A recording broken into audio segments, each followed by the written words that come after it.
December 31 దావత్ దగ్గర పడుతున్నది కదా. ఇక దగ్గర పడే కొద్ది దావతులు చేసే పోరగాళ్ళు ఉంటారు చూసినారు. ఈ డ్రగ్స్ అవి అడమైన అన్నీ తీసుకుంటారు కదా. అగో వాటి కోసం బేరగాళ్ళు కూడా ఉరుకులాడుతున్నారట. మహారాష్ట్ర నుంచి ఏమి లేదు, తక్కువ లక్షల మాల వేసుకొని వస్తున్నారట. ఇక వాళ్ళని మన పోలీసు వాళ్ళు అయితే పట్టనే పట్టిరు. మరి ఎట పట్టిరో ఏం సంగతో కానీ మొత్తం మీద అయితే మాలను అరెస్ట్ చేసిరులా. అరే దావత్దారులంతా ఎంత ఫర్షన్ అవుతారో ఏం కథ పూరి. డ్రగ్స్ లేక పానం అంతా తగతగల ఆడుతుండొచ్చు. ఈ అడమైన డ్రగ్ తగలయ్యా బాగానే పట్టిరు పోలీసు వాళ్ళు మొత్తానికి అయితే.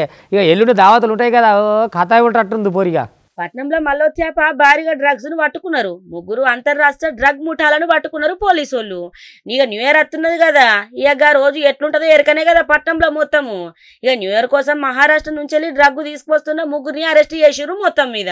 ఇక 3 నుంచి వెళ్ళి 7 లక్షల విలువైన 100 గ్రాముల MDMA డ్రగ్ ని స్వాధీనం చేసుకున్నారు. ఇక కొత్త సంవత్సరం వేడుకలల్లో అమ్మేతందుకు మహారాష్ట్ర నుంచి వెళ్ళి తీసుకొచ్చిండ్రట.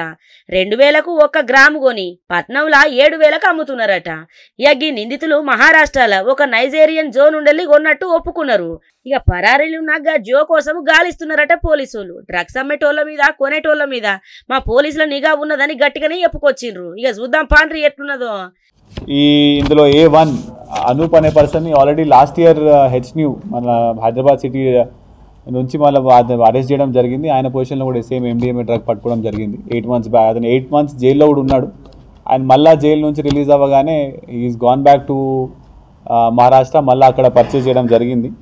అయితే వీళ్ళు అక్కడ 2000 రూపీస్కి పర్ గ్రామ్ ఈ డ్రగ్ పర్చేజ్ చేస్తారు. అక్కడ 2000కి పర్చేజ్ చేసుకొని ఇక్కడ మళ్ళా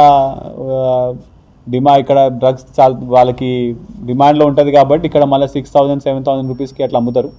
సో వీళ్ళైతే ఇక్కడ వచ్చి 7000 రూపీస్కి అమ్ముతున్నారు. ఎస్పెషల్లీ న్యూ ఇయర్స్ ఉంది కాబట్టి వీళ్ళు ఇంకా కొంచెం మనీ ఎక్కువ ఎర్న్ చేయవచ్చు అని చెప్పేసి ఒక 100 గ్రామ్స్ పట్టుకోవడం జరిగింది. వీళ్ళు బాంబేలో ఒక Nigerian national by the name Joe or Jack ఆయన దగ్గర నుంచి పర్చేస్ చేసినారు. అది చూసిర్రా. ఇక మంచిగా అక్కడికేంచి 2000కు 1 గ్రాము తీసుకొని వచ్చి ఇక్కడ 7000కు అమ్ముతాము. నేను రత్తున్నది ఇక అందరు కొంటారు, బాగానే ఇది చేసుకోవచ్చు, మా పంట అంతా బాగానే వండింది అనుకున్నారు కావచ్చు. ఇక మొత్తానికైతే పోలీసు వాళ్ళకు దొరికిండ్రు. ఇక ఎవరి దగ్గర అయితే తీసుకున్నారు ఏంది కథను పురాగా అరుచుకొని ఇక మొత్తానికైతే ఇక పరారీలో ఉన్న జోను కూడా గాలిస్తున్నారట. ఇక గిట్లున్నదుల్లా కథ మొత్తం మీద.